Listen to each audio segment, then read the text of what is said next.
نحمده ونصلي على رسوله الكريم أما بعد فأعوذ بالله من الشيطان الرجيم بسم الله الرحمن الرحيم رب اشرح لي صدري ويسر لي أمري واحلل عقدة من لساني يفقهوا قولي رب زدني علما اللهم فقهنا في الدين اللهم انفعنا بما علمتنا وعلمنا ما ينفعنا وزدنا علما ربي يسر ولا تعسر وتمم بالخير وبك نستعين اللهم ارزقنا إخلاص الہی آمین۔ فضل لیلۃ القدر، لیلۃ القدر کی فضیلت اور اس کے مسائل۔ لیلۃ القدر جو رمضان کے آخری عشرے کی طاق راتوں میں سے کوئی ایک رات ہے، یہ انتہائی سعادت کی رات ہوتی ہے، اور اسی رات میں قرآن مجید بھی نازل ہوا جو انسانوں کی ہدایت کا ذریعہ ہے۔ اس رات کی فضیلت میں پوری سورۃ القدر نازل ہوئی۔ اس رات کو تلاش کرنے کے لیے آخری عشرے کی طاق راتوں میں خصوصی عبادت کی جاتی ہے، اور یہ بڑا فضیلت والا عمل ہے۔ اس رات جبرائیل علیہ السلام اور فرشتے خیر و برکت اور رحمت کے ساتھ اترتے ہیں۔ اس رات میں ایک اچھا عمل 1000 ماہ کے عمل سے بہتر ہے۔ لیلۃ القدر میں عبادت گزشتہ گناہوں کی مغفرت کا باعث ہے، یعنی لیلۃ القدر میں ہم جو عبادت کرتے ہیں وہ گزشتہ گناہوں کی مغفرت کا باعث ہے۔ حضرت ابو ہریرہ رضی اللہ تعالی عنہ سے روایت ہے کہ نبی اکرم صلی اللہ علیہ وسلم نے فرمایا، جس نے لیلۃ القدر میں ایمان کے ساتھ ثواب کی نیت سے قیام کیا، اس کے گزشتہ گناہ معاف کر دیے جاتے ہیں۔ اسے بخاری اور مسلم نے روایت کیا ہے۔ اب اگر جس نے لیلۃ القدر میں ایمان کے ساتھ اور ثواب کی نیت سے قیام کیا، اب اگر ہم انفرادی نمازیں پڑھتے ہیں، قیام کرتے ہیں، اس وقت تو ہم روحانیت کے ساتھ عبادت کرتے ہیں، لیکن بسا اوقات ہم اجتماعی عبادت کے لیے بھی گھروں سے نکلتے ہیں، تراویح کی صورت میں قیام کرتے ہیں۔ جب ہم اجتماعی عبادت کرتے ہیں تو وہاں پر ثواب کی نیت خاص طور پر یاد رکھنا اور ایمان کے ساتھ یاد رکھنا کہ ہم اس رات کی فضیلت کو حاصل کرنے آئے ہیں، اس بات پر توجہ ہماری ہٹ جاتی ہے، اور ہم بسا اوقات 2 رکعتوں کے بعد فضول گپ شپ میں لگ جاتے ہیں، اگرچہ کہ ہم چاہتے ہیں کہ ثواب کی نیت سے ہم قیام کریں اور ہمارے گزشتہ تمام گناہ معاف ہو جائیں، تو پھر خاص طور پر عبادت پر توجہ دینی ہے۔ لیلۃ القدر کی سعادت سے محروم رہنے والا بہت ہی بد نصیب ہے۔ حضرت انس بن مالک رضی اللہ تعالی عنہ سے روایت ہے کہ رمضان آیا تو رسول اللہ صلی اللہ علیہ وسلم نے فرمایا، یہ جو مہینہ تم پر آیا ہے اس میں ایک رات ایسی ہے جو قدر و منزلت کے اعتبار سے 1000 مہینوں سے بہتر ہے۔ جو شخص اس کی سعادت حاصل کرنے سے محروم رہا وہ ہر بھلائی سے محروم رہا۔ نیز فرمایا، لیلۃ القدر کی سعادت سے صرف بد نصیب ہی محروم کیا جاتا ہے۔ اسے ابن ماجہ نے روایت کیا ہے۔ اب کون ہو سکتا ہے وہ بد نصیب جو اس رات کی اہمیت کو نظر انداز کرے، یا وہ دنیاوی کاموں میں اپنے آپ کو اتنا مصروف رکھے کہ اس کو اس بات کا احساس ہی نہ رہے کہ یہ رمضان المبارک کا آخری عشرہ ہے اور اس میں ہمیں طاق راتوں میں سے ایک رات لیلۃ القدر کو تلاش کرنا ہے۔ جو اس بات سے اپنی توجہ ہٹا دے اور اپنی خواہش نفس کو زیادہ اہمیت دے، سو جائے، بغیر عذر کے سو جائے، قیام نہ کرے، تو اس صورت میں ہو سکتا ہے کہ وہ ان بد نصیبوں میں شامل ہو۔ لیلۃ القدر رمضان کے آخری عشرے کی طاق راتوں میں تلاش کرنی چاہیے۔ حضرت عائشہ رضی اللہ تعالی عنہا سے روایت ہے کہ رسول اللہ صلی اللہ علیہ وسلم نے فرمایا، رمضان کے آخری عشرے 10 دن کی طاق راتوں میں لیلۃ القدر کی تلاش کرو۔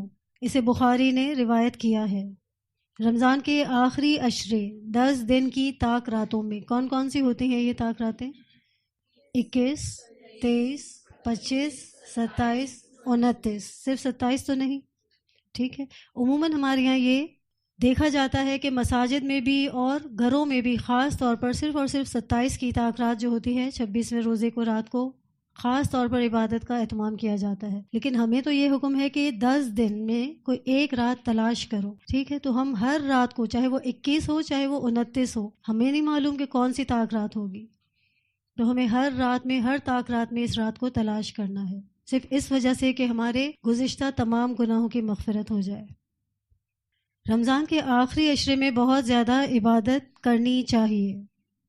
رمضان کے آخری عشرے میں اپنے اہل و عیال کو عبادت کے لیے خصوصی ترغیب دلانا مسنون ہے۔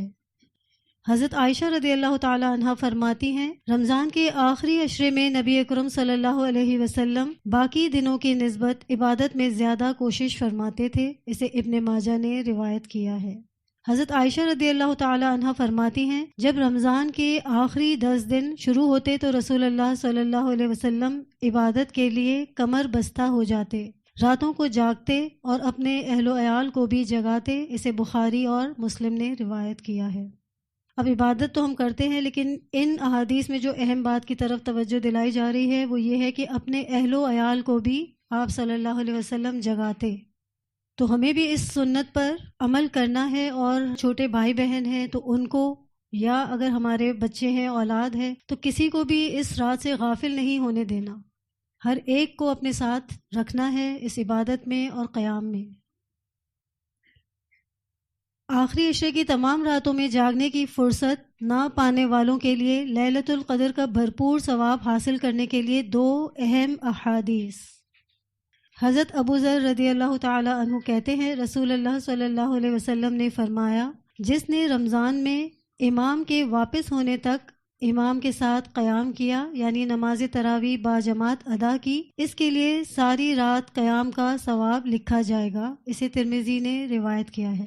دوسری حدیث ہے، حضرت عثمان بن عفان رضی اللہ تعالی عنہ کہتے ہیں، میں نے رسول اللہ صلی اللہ علیہ وسلم کو فرماتے ہوئے سنا ہے، جس نے عشاء کی نماز باجماعت ادا کی، اس نے گویا نصف رات کا قیام کیا، اور جس نے نماز عشاء باجماعت ادا کرنے کے بعد صبح کی نماز باجماعت ادا کی، اس نے گویا ساری رات قیام کیا۔ اسے مسلم نے روایت کیا ہے۔ اب ان 2 احادیث، جس میں ایک میں نماز تراویح کا بتایا گیا ہے کہ جس نے باجماعت امام کے ساتھ نماز تراویح ادا کی، اور دوسرے میں بتایا گیا ہے کہ جس نے عشاء باجماعت پڑھی اور اس کے بعد صبح کی نماز یعنی فجر کی نماز باجماعت پڑھی، تو اس کے لیے کیا اجر بتایا گیا ہے کہ جیسے اس نے گویا ساری رات کا قیام کیا۔ کیا سمجھ آیا اس سے آپ کو؟ ایسا لگتا ہے کہ اللہ تعالیٰ چاہتے ہیں کہ ہر کوئی کچھ نہ کچھ صحیح اجر حاصل کرے، محروم کوئی بھی نہ رہے۔ اب فرصت نہ پانے والوں سے یہاں یہ مراد ہے کہ کوئی مجبور کر دیا گیا، لیکن یہاں کتنی آسانی بتائی گئی ہے کہ جو مجبور ہے، اگر فرصت نہیں پا رہا، اس صورت میں اللہ کی خوف کے ساتھ اور ثواب کی نیت کے ساتھ اگر باجماعت نماز عشاء ادا کرے، پھر اس کے بعد باجماعت نماز فجر بھی ادا کرے، تو وہ بھی اس ثواب میں شامل ہو سکتا ہے، پوری رات کے قیام کے ثواب میں۔ اسی طرح جو امام کے ساتھ باجماعت تراویح پڑھے تو بھی وہ پوری رات کا قیام کا ثواب حاصل کر سکتا ہے۔ بسا اوقات ایسا ہوتا ہے کہ کچھ لوگ مصروف نہیں ہوتے، فارغ ہوتے ہیں، اس کے باوجود طبیعت کی وجہ سے یا ایج کی وجہ سے جاگ بھی لیتے ہیں پوری رات، لیکن عبادت میں کہیں نہ کہیں کچھ کمی ہو جاتی ہے، یعنی جو نوجوان ہیں ان سے وہ کہیں پیچھے رہ جاتے ہیں۔ تو اس صورت میں وہ تراویح اگر پڑھ لیں اور جماعت کے ساتھ نمازیں پڑھ لیں تو وہ بھی اس ثواب میں حصہ پا سکتے ہیں۔ ٹھیک ہے۔ رمضان المبارک میں رسول اللہ صلی اللہ علیہ وسلم کثرت سے تلاوت قرآن اور انفاق فی سبیل اللہ فرمایا کرتے تھے۔ حضرت عبداللہ بن عباس رضی اللہ تعالی عنہما فرماتے ہیں کہ رسول اللہ صلی اللہ علیہ وسلم لوگوں کے ساتھ بھلائی کرنے میں بہت سخی تھے، لیکن رمضان میں جب حضرت جبرائیل علیہ السلام آپ سے ملتے تو آپ اور بھی زیادہ سخی ہو جاتے۔ رمضان میں حضرت جبرائیل علیہ السلام ہر رات آپ صلی اللہ علیہ وسلم سے ملا کرتے، اور نبی اکرم صلی اللہ علیہ وسلم رمضان گزرنے تک انہیں قرآن مجید سناتے۔ جب جبرائیل علیہ السلام آپ سے ملتے تو آپ کی سخاوت تیز ہواؤں سے بھی زیادہ بڑھ جاتی۔ اسے بخاری اور مسلم نے روایت کیا ہے۔ رمضان المبارک میں کثرت سے تلاوت قرآن، اس پر ہم پچھلی کلاس میں بھی بات کر چکے ہیں کہ قرآن اور رمضان کا ایک خاص رشتہ ہے، کیونکہ قرآن کے نزول کا مہینہ رمضان ہے، تو کثرت سے یا کم از کم قرآن کو ایک بار پڑھنا تو لازمی ہے۔ اور جتنا زیادہ عربک ٹیکسٹ میں آپ اس کو پڑھیں گے، سمجھ کر بھی اس کو پڑھیں گے، جیسے کہ آپ اس کا ترجمہ یاد کر چکے ہیں اب یا کر رہے ہیں، جتنا بھی آپ نے سمجھ کر پڑھا ہے اس پر تھوڑا سا غور و فکر کر لیں۔ اسی طرح سے تلاوت قرآن، تجوید آپ سیکھ رہے ہیں تو اب تجوید کے قواعد کے ساتھ قرآن مجید کو کثرت سے پڑھنا ہے۔ جانتے ہیں ہر حرف پر کتنی نیکیاں ہیں؟ ہر حرف کے پڑھنے پر 10 نیکیاں ہیں، اور رمضان میں تو ہر نیکی کا اجر ملٹیپل کر دیا جاتا ہے، 10 گنا بڑھا کر دیا جاتا ہے۔ تو سوچیں ایک قرآن کو اگر سچے دل سے اور نیت کے ساتھ پڑھیں گے تو کتنا اجر ملے گا۔ پھر دوسری بات کہ انفاق فی سبیل اللہ آپ صلی اللہ علیہ وسلم بہت زیادہ کیا کرتے تھے، تیز ہواؤں سے بھی بڑھ کر۔ تیز ہواؤں سے بڑھ کر کیا مراد ہے کہ جس طرح تیز ہوا ہر جگہ پہنچتی ہے، اس طرح سے آپ صلی اللہ علیہ وسلم کے جو صدقات تھے وہ بھی دور دور تک اور لوگوں تک پہنچائے جاتے تھے، بہت سارے لوگوں کو ان کا فائدہ پہنچایا جاتا تھا۔ تو ہمیں بھی اپنے آس پاس دور دراز جہاں پر بھی ممکن ہو سکے، خاص طور پر رمضان کے مہینے میں انفاق کی کثرت کرنی چاہیے۔ ایک بات جو اس حدیث میں ہے میں اس پر آپ کی توجہ دلانا چاہوں گی کہ نبی اکرم صلی اللہ علیہ وسلم رمضان گزرنے تک جبرائیل علیہ السلام کو قرآن مجید سناتے۔ اس سے کیا سیکھا؟ ایک بہت اہم بات اس سے مل رہی ہے ہمیں۔ ٹھیک ہے، کسی کو اپنا قرآن سنانا چاہیے، پڑھنے اور پڑھانے کا سلسلہ جاری رکھنا چاہیے۔ جب رمضان آتا ہے تو ہم کیا کہتے ہیں؟ کلاسز آف مل جائیں تو زیادہ اچھا ہے۔ کیسے پڑھیں گے رمضان میں؟ اتنی مشقت، اتنی تھکن، روزہ بھی رکھیں اور تعلیم بھی حاصل کریں۔ تو یہ تعلیم کا ہی ایک سلسلہ تھا جو آپ صلی اللہ علیہ وسلم جبرائیل امین کے ساتھ جاری رکھتے تھے۔ تو اب کہیں پر بھی موقع ملے، اگر ہماری کلاسز کنٹینیو ہیں تو اٹس اوکے، پھر تو کوئی ایشو ہی نہیں، آپ کو اینی ہاؤ اٹینڈ کرنی ہے کلاسز۔ لیکن اگر نہیں ملتا ایسا موقع تو اس صورت میں اپنے گھر میں ہی دورہ قرآن کا سلسلہ بھی شروع کیا جا سکتا ہے۔ اس کے علاوہ خود بھی دورہ قرآن اٹینڈ کر سکتے ہیں، کیونکہ یہ بھی ایک سنت ہے۔ ہم اپنے گھروں میں بھی یہ کر سکتے ہیں، ایک دوسرے کو آپ تجوید سنائیں، ترجمہ ریوائز کریں، وہ سنا دیں۔ تو پڑھنے پڑھانے کا عمل رمضان میں بھی جاری رکھنا ہے۔ لیلۃ القدر میں یہ دعا پڑھنی مسنون ہے۔ حضرت عائشہ رضی اللہ تعالی عنہا سے روایت ہے، میں نے پوچھا یا رسول اللہ صلی اللہ علیہ وسلم، اگر میں شب قدر پا لوں تو کون سی دعا پڑھوں؟ نبی اکرم صلی اللہ علیہ وسلم نے فرمایا، کہو یا اللہ تو معاف کرنے والا ہے، معاف کرنا پسند کرتا ہے، لہٰذا مجھے معاف فرما۔ اللہم انک عفو تحب العفو فاعف عنی۔ یاد ہے یہ دعا سب کو؟